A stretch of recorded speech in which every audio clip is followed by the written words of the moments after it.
ഈശോ മിശിഹായ്ക്ക് സ്തുതിയായിരിക്കട്ടെ. സുവിശേഷം പ്രസംഗിക്കാൻ യോഗ്യരാണെന്ന് ദൈവം അംഗീകരിച്ചനുസരിച്ചാണ് ഞങ്ങൾ പ്രസംഗിക്കുന്നത്. ഇത് മനുഷ്യരെ പ്രീതിപ്പെടുത്താനല്ല, ഞങ്ങളുടെ ഹൃദയങ്ങൾ പരിശോധിക്കുന്ന ദൈവത്തെ മഹത്വപ്പെടുത്താനാണ്. തെസ്സലോനിക്കർക്ക് എഴുതിയ 1-ാം ലേഖനം 1-ാം അധ്യായം 4-ാം വാക്യം. ഈശോയിൽ ഏറ്റവും സ്നേഹമുള്ളവരെ, സുവിശേഷം യോഗ്യതയോടുകൂടി ഹൃദയത്തിൽ കൊണ്ടു നടക്കാൻ യോഗ്യതയുള്ളവരാണോ? ദൈവം എന്നെ അംഗീകരിക്കുന്നുണ്ടോ? നമുക്കൊന്ന് പരിശോധിക്കാം. കാരണം ദൈവം എന്നെ ഒത്തിരിയേറെ സ്നേഹിക്കുകയും എൻ്റെ ഹൃദയത്തിലേക്ക് സമ്മാനമായി വെച്ചു നൽകുകയും ചെയ്തിരിക്കുന്നതാണ് അവിടുത്തെ സുവിശേഷം, അവിടുത്തെ വചനം, അവിടുത്തെ പരിശുദ്ധാത്മാവ്.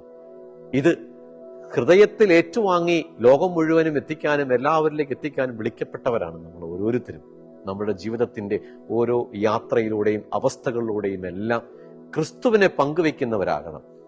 അതിന് തടസ്സമായിട്ട് നിൽക്കുന്ന മേഖലകളെ ഈ നോമ്പുകാലത്ത് കണ്ടെത്താനും തിരുത്താനും നമുക്ക് സാധ്യമാകണം. എങ്കിലേ നമ്മുടെ ജീവിതം കൊണ്ട് അർത്ഥമാവുകയുള്ളൂ. ഈ നോമ്പുകാലം അതിനായി നമുക്ക് പ്രയോജനപ്പെടുത്താം. ദൈവം നമ്മളെ ഓരോരുത്തരെയും അനുഗ്രഹിക്കട്ടെ.